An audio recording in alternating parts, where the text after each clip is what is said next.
Steve Mollenkopf's influence on technology and the way we connect with each other will forever be interlinked. For more than 24 years, Mollenkopf has helped define and implement Qualcomm's strategy and cutting-edge technologies. Now as Qualcomm CEO, Mollenkopf is working to bring the benefits and power of mobile technology to new industries, driving the development and launch of 5G. Mollenkopf is also the inventor on 38 patents in areas such as power estimation and measurement, multi-standard transmitters, and wireless communication transceiver technology. Through Steve Mollenkopf's work and vision, he is blazing a trail in revolutionizing and realizing a new way of connectivity through technology.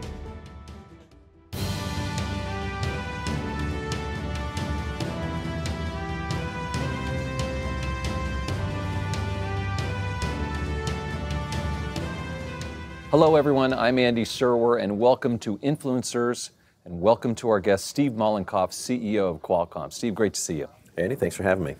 So let's start by talking about China and the trade war and your involvement, Qualcomm's involvement. Where do things stand right now? Well, I think for us, it's like everybody else, we're trying to navigate it. By and large, it has meant to us that we have to figure out what we can do with Huawei, what we can ship to them. Not a huge customer to us, but an important one. So we're trying to figure out how to deal with that. There were also some dynamics in the related to sort of how the ban, for example, is impacting Huawei that impact our business. But by and large, the things that are dominating our business tend to be more technology issues involving the entire world versus, I guess, the particulars of the trade war. But like everyone else, we're trying to see what's going to happen and when, and we probably don't have any great insight versus anyone else. Right, about 65% of your revenues come from China. Those have been negatively impacted, or the scale of the business, right? Well, I think not so much, actually. If you look, we have about 65% of our revenue, but that's really because the handset industry itself is the ecosystem and the supply chain tends to be based in China, and will be, I think, for some time. We have had some issues related to, I would say, anticipation of 5G coming and people, I would say, working through inventory, but then also accelerating their 5G plans. I'm not sure if that's trade war related or more related to the technology migration and the anticipation of 5G. Right, we want to talk about 5G a lot, but before we do that, I want to stick with China and ask you another question about Huawei, because you have a dispute with them. Where does that stand? We're in the middle of discussing that with us. It's been going on for about 2 years, a little bit more than 2 years. Separate from the whole trade problems, yeah, right? I would say completely independent of that. We've had an interim agreement. We're no longer working on interim agreements. We're talking toward a final agreement. Nothing new really to update folks on, other than we are talking and we're focused on trying to get to a final agreement, which I think is a good trend. And so, is Huawei a threat to U.S. security? I think it's really not something that I can answer. I think they're a very strong technical contributor, as we are, as a number of other companies are. But I think there's maybe a lot of discussion about that, but certainly not at the commercial level. I think it's more at the government level. Okay. And 5G, let's switch over to that and talk about that, because that's the promise and the future of your company, our parent company as well, Verizon. Yes. Here, our CEO, Hans Vestberg, talks a lot about 5G. And I think I've seen you say that, in 12 months or so, handsets will be out there. Really the case? I think handsets are already out there. In fact, if you look right. at Verizon's already shipping. But actually, really usable and sort of in the sense that people are able to access 5G networks. Yeah, you're seeing tremendous velocity on the movement toward 5G, and not just at the high tier, but at the mid tier and at price points that are really very accessible to people, not just in the United States, but also worldwide. A couple things I think I would highlight. One, in China, for example, China Mobile has come out and said that by the end of 2020, they would like all handsets above 2,000 RMB, or roughly $300, will be 5G enabled. We think that will be at the 3,000 level at the beginning of 2020. So, in 6 months, less than 6 months, you will start to see the entire portfolio of everything above about $430 will be 5G enabled. That's tremendous, actually. That's about 40%. I guess by the end of the year, it'll be about 40% of their handset volume will be accessible to 5G. Tremendous, actually. That speed relative to 4G is amazing. You even see in the United States with the Samsung device, the S10 5G, which Verizon also is shipping, that device already looks like a 4G device. People are using it today. They don't even know it's 5G enabled. It is 5G enabled, and as the networks roll out, it'll move over there pretty quickly. So what's happening is handset manufacturers are anticipating that. They know the technology is at the maturity that they can go quickly, and so they're going very quickly toward 5G, and of course we're enabling them. So it's a lot of activity really related to how quickly can I get 5G in the hands of the handset manufacturers and across portfolios. Steve, how is 5G going to change the life of the average consumer? First from a handset standpoint, and then just generally in their homes? I think you're going to have more speed. Obviously, people like more speed, but really what you're going to see is the ability to get access to this will grow dramatically, meaning coverage, availability of just unlimited data plans. If you look, and this is just sort of our view, obviously the carriers have different economics on this, you have tremendous improvement in the cost per bit. So, one estimate is it goes down by a factor of 30.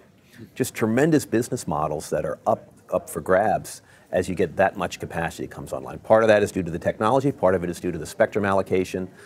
So it's a real big change in terms of the economics of providing this technology to the consumer. And I think there'll be a lot of experimentation with the business model. You're seeing, particularly in the United States, you're seeing companies try to figure out, can I have a business that competes with wireline operators and all that? But just it's due to the raw capacity and the tremendous economics that come with this transition that, apart from what the consumer will see, which will be significant, you'll also see a lot of business model evolutions, which we're excited about. Yeah, I'm trying to think of some examples. I mean, people are always asking me, on the consumer side, so that will mean that I will be able to, access a driverless car network or, healthcare over the internet or things like that?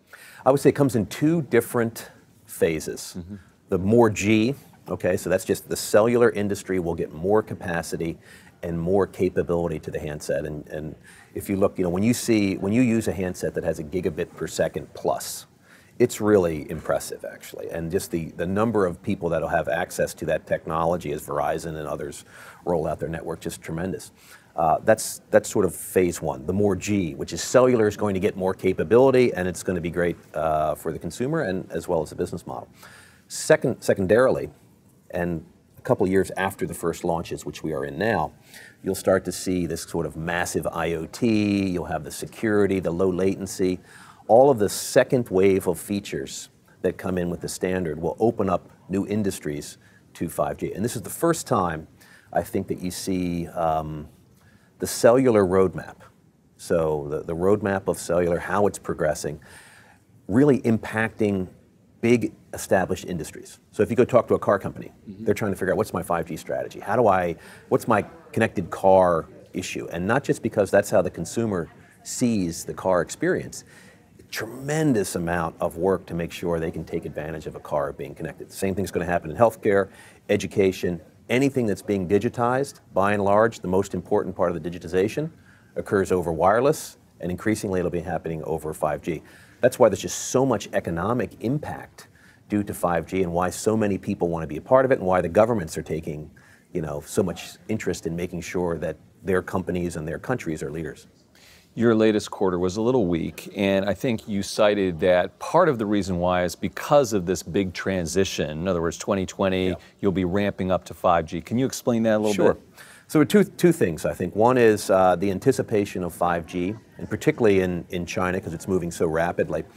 They are essentially saying, I'm going to draw down my 4G inventory, and I'm going to transition my new designs to 5G. So essentially what's happened over the last 2 months is that a lot of OEMs are saying, hey, let's accelerate our 5G plans, let's cancel some 4G devices, and let's go at the 5G things and make them happen faster. And we're really anticipating that happening in the first part of the calendar year of 2020, if you just look at kind of how those things work through the system. That's point number one.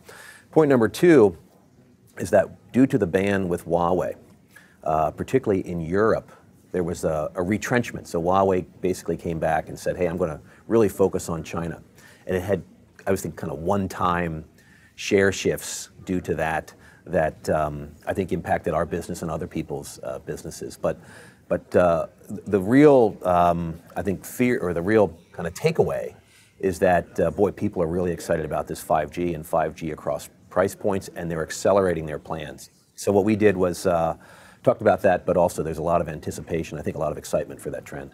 You mentioned China ramping up, and some people have said we're in this race, a war with China over 5G. Is it really the fact that China is getting ahead, and is that something we should be worried about? I think, you know, it's interesting. We of course, we have a global business, and I would say we have a seat at the table in all markets, and that applies to the United States. It also applies to China.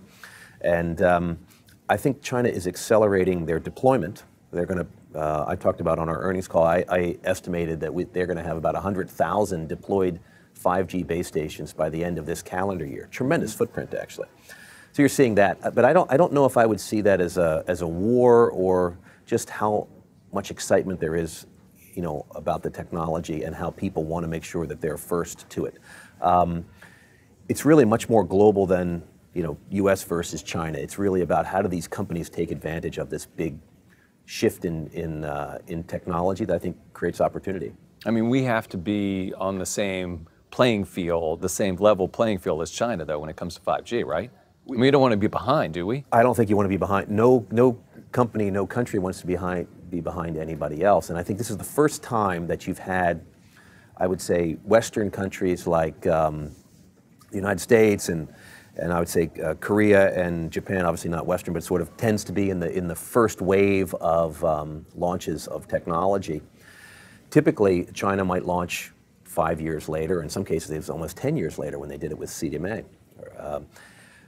But now they're launching in the first year. And so what's happening is just tremendous intensity worldwide to ramp 5G. I think it's actually quite healthy for the industry. It really is a statement more about the significance of the technology versus anything else. Now, the reason that it draws, I would say, governmental interest is because if you're going to have things connected to the network, they want to make sure, one, that they have an understanding of how secure the network is, but also they want to make sure that it's deployed first so that the use cases can be done in, I would say, in a controlled fashion. So if you're going to have automated cars, or you're going to have connected healthcare, those are things by necessity. Those industries develop only in partnership with technology providers like us, and Verizon and AT&T and China Mobile, working with the governments to make sure that they're done correctly. And there's a lot of demand and excitement to start that process. Right. So you're CEO of a large company that makes chips, right? And the chip business is hugely interesting to our audience. I mean, people, investors, people love to invest in these companies. It's such a wild and crazy industry, right? I mean, I look at all the deal making and what's going on in terms of changes with things like 5G. How do you keep up with all the things happening in your business? Yeah, it's funny. It's really I'd say there are two elements to it. One is it's a technology business first and foremost. So it's all about technology leadership. In the cellular industry, the area that we play in, it's about technology leadership at scale and across many different technologies. And we're good at doing that. The other one is, I'll use a sports analogy, but it is a rough gym. Like if you want to play in this gym, you have to know how to take elbows and throw elbows. It's because of the significance of the technology.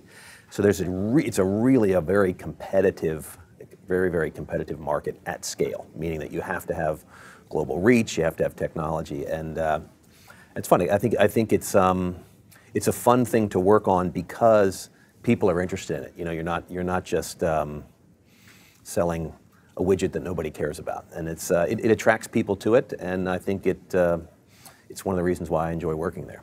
Yeah, there's a lot of different dynamics. I want to talk about some of the things with the government, competitors, acquisitions, you being taken over, but let me ask you a little bit about your background. I mean, where did you grow up? You were a double E at Virginia Tech, and then in graduate school. Talk about that a little bit. I grew up in Baltimore. Oh, I'm from Maryland too. Nice to hear that. Yeah. It's we always have to burn our accent off a little bit. A little bit. But grew up in Baltimore, and then ended up going to Virginia Tech, and then Michigan, and then directly to Qualcomm about almost exactly 25 years ago. Right while we were launching CDMA back before people had cell phones. So I've had the benefit of watching a lot of G transitions, CDMA, LTE, and now 5G, and probably one of the few people still in the industry that's had that sort of tenure to be able to see all of those things. You're the first non-family member to run that company, correct? Yes. What was that transition like? You know, it was.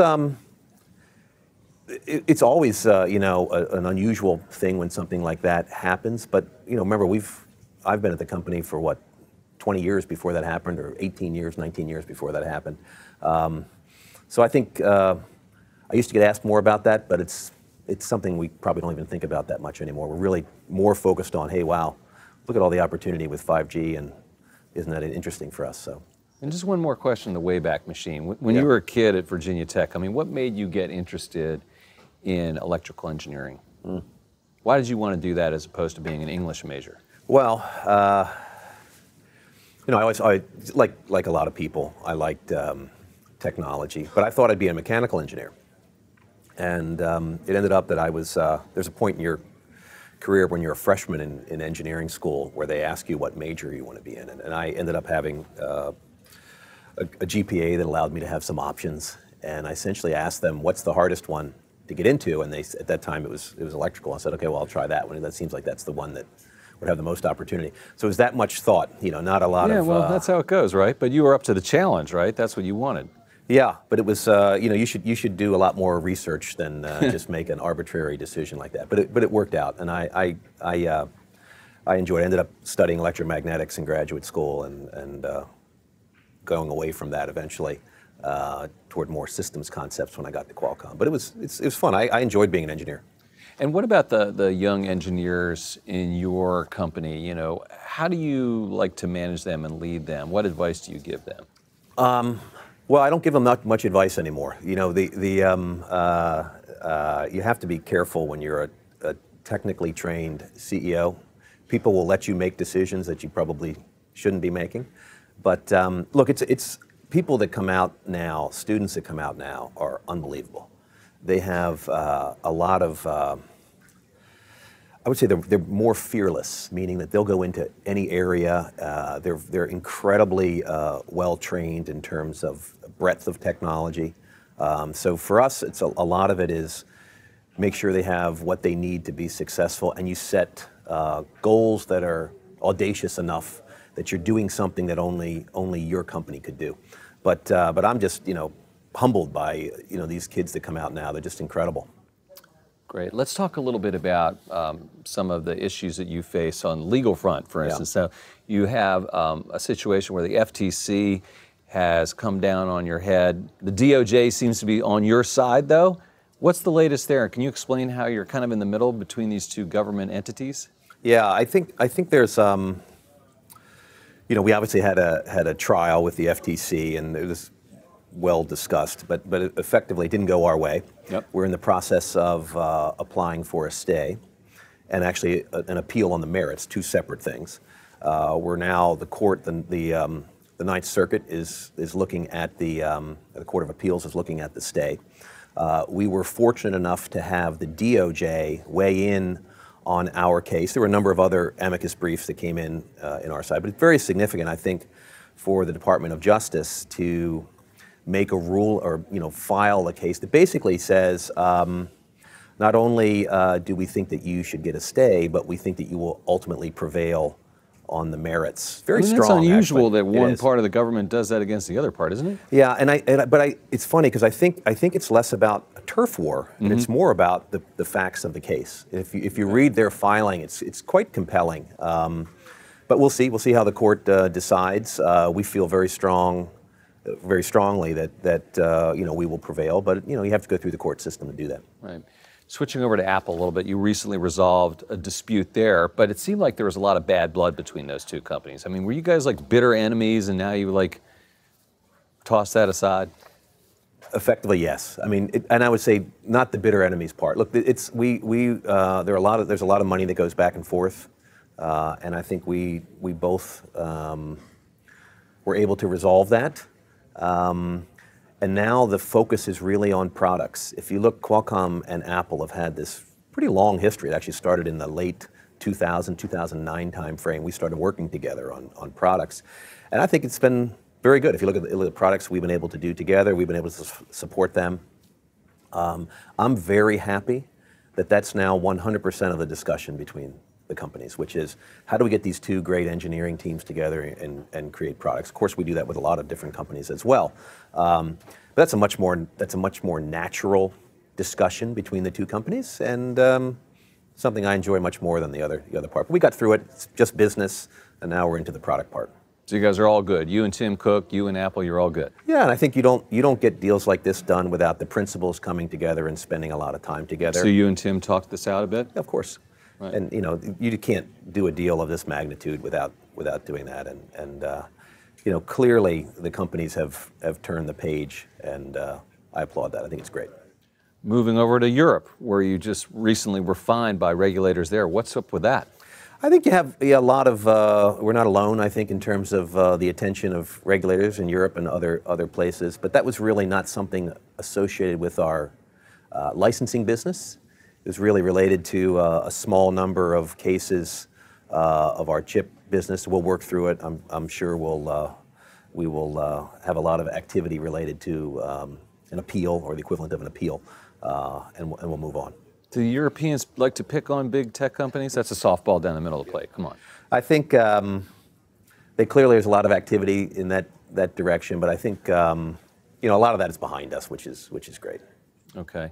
And then let's talk about the situation where you guys were looking to buy NXP, and then that didn't happen, and on the other hand, Broadcom was going to buy you guys, and then that didn't happen.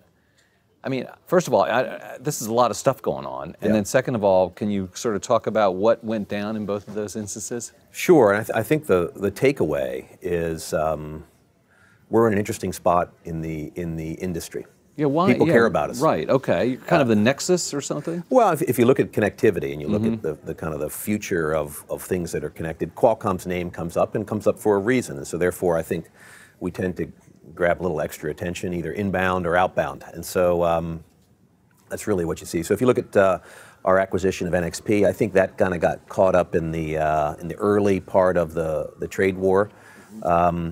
We moved on. I think we moved on in a way that provided stability to our investors, but also moved on in a way that I think is very friendly with the Chinese government, which is, it's not really about Qualcomm in China, it's more about being at the wrong place at the wrong time.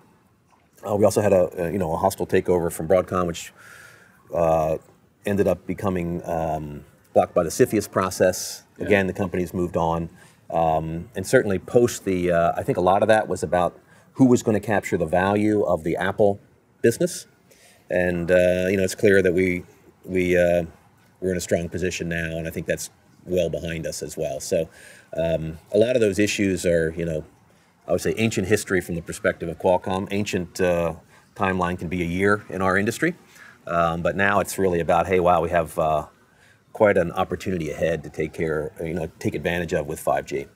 I mean, given what's going on with all the trade tensions, does that mean the flurry of M&A in your business is probably on hiatus for a while? I don't think necessarily. I think you're seeing some people who have more of an investment, or their company's more about M&A. They might be moving away from the traditional targets or targets that require approval in China. But I don't think the industry and the trend for there to be continued M&A, consolidation in the semiconductor space, and people that have exposure to China saying, hey, I can't get approval from SAMR or MOFCOM or whomever. I think you're just sort of people trying to figure out when's the right time to do M&A, for example. And I think you'll continue to see that trend of more consolidation continue. Yeah, why is that? I mean, so people can start new chip companies and grow them pretty fast, scale them, and then they become important players, and then companies like yours want to snap them up?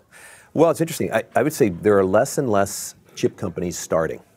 It's very expensive. It's difficult to get exits, and so it doesn't draw as much capital as it did like 20 years ago in terms of startup capital. You are seeing people do, I would say, specialized AI chips, maybe with the intention of being acquired by a bigger company or a cloud company or a company like ours, for example. But you tend to see less and less startups happening. A lot of the startups are happening in different areas. But what you are seeing is you're seeing companies that are reasonably high scale, single digit, mid-single digit to high, maybe a $10 billion level, trying to figure out, hey, who do I work with long term? And the reason is, scale is very important. R&D scale and the access to the leading node is very important in certain aspects of the semiconductor industry, certainly in the one that we play in. And so you tend to see people saying, well, how do I get the ability to get the technology and the R&D scale that's required to go into these high R&D intensity markets and continue to grow. So I think you tend to see more M&A at the medium and medium-large level than versus the very small. Getting back to the trade war a little bit, how do you communicate with the government, and are you satisfied with the level of communication that comes from the government when it comes to things that are changing? I mean, how do they tell you? Yeah. I think for certain companies, and we're certainly in this category, very high bandwidth communication, actually. And in terms of how it works, I go there a lot. Washington? Yeah, a lot. The White House? The White House, it's been documented. We've been there along with others. And I think the way to think about that is there's a lot of interest on the part of the administration to get input from the people who are impacted. And I think that surprises people to some degree, but it is absolutely true. I think we get a lot of, interest in getting our perspective. And then separate from, I would say, the executive branch, on the Hill, tremendous interest to understand the ramifications of 5G and how laws and policy should evolve in order to make sure that we're successful. And as a result, a lot of them come and ask us what to do. So I would say, for me, I spend a lot of time trying to make sure that people are educated. And part of the responsibility of a company that has a strong position in a technology is you can't complain about the laws and policy that people are making unless you're there helping to educate the people that are making it. And there's a lot of desire for that to occur, and we're happy to do it. What about the Chinese government, Steve? I mean, you have a team there. Do they try to provide input to the Chinese government? Does the Chinese government, are they able to communicate with you? I'm just curious about that. Yeah, I mean, we spend a lot of time there. I spend a lot of time there as well. At the senior levels, we actually have a reasonable amount of access. And it makes sense if you think about it. We are a strong partner to a lot of Chinese handset companies. We're a strong partner to Huawei across a lot of different areas, but most importantly, you're not going to see a strong 5G ecosystem without Huawei and Qualcomm agreeing through the standards bodies as to how things are going to work. So we're a player in China the same way that we're a player in the United States, and we get access, and people are interested in our perspectives, which is I think quite helpful. And we go there, and that's part of the responsibility of having the CEO title or senior titles is you have to spend your time doing that, and I do it. Are you able to manufacture, fabricate here in the United States, and what would it take to do more of that here? Well, we do a lot of it, actually. If you look at our footprint in terms of where we manufacture, we tend to have the majority of our manufacturing either in Taiwan, South Korea, or in the United States. We're probably one of the larger semiconductor companies that manufacture in the United States. Now remember, we don't own our own factories. We have what's called a fabless semiconductor model, which is that we outsource the manufacturing either to TSMC or to Samsung or to SMIC or to Global Foundries, and SMIC being one in China. But by and large, through our collaboration and our work on manufacturing in Samsung, we do a lot in Austin, Texas. We do some manufacturing in upstate New York through Global Foundries, and we have for a long time. And so for us, it's something we've been doing for quite a long time, actually. So White House want you to do more? I would say for us, it's less because we don't make things so much, and it tends to be constrained by where it is. We tend to be less, the discussion tends to be less about that, and more about how can we have proper policy that helps 5G, helps a company like Qualcomm or an ecosystem in the United States based on 5G be successful. And last question, Steve. This program is called Influencers, and I'm curious as to how you see yourself using your influence on the world. Yeah, I think, for us and for me personally, we have a lot of influence on a key technology roadmap that is important to not only many industries, but for almost every person. So if you look, it's hard to find a technology or anything that people make that is more prevalent, more ubiquitous than cellular, and having bigger impact. I mean, I used to joke around to my kids. I have two daughters, and one time they wanted to know what I worked on. This is when they were younger. We were in the Dallas airport, and I said, okay, let's go stand in the Dallas airport. And I said, close your eyes, spin around twice, and then open them up. I bet you will see something that your father worked on. And so I view it as there's really no other technology that has so much impact on the world, and we get to work on it. We get to lead in it, and it's a great sort of motivating thing to have that much impact on other people's lives, kind of in a good way. Great. Steve Mollenkopf, CEO of Qualcomm, thanks so much for joining us. Thank you.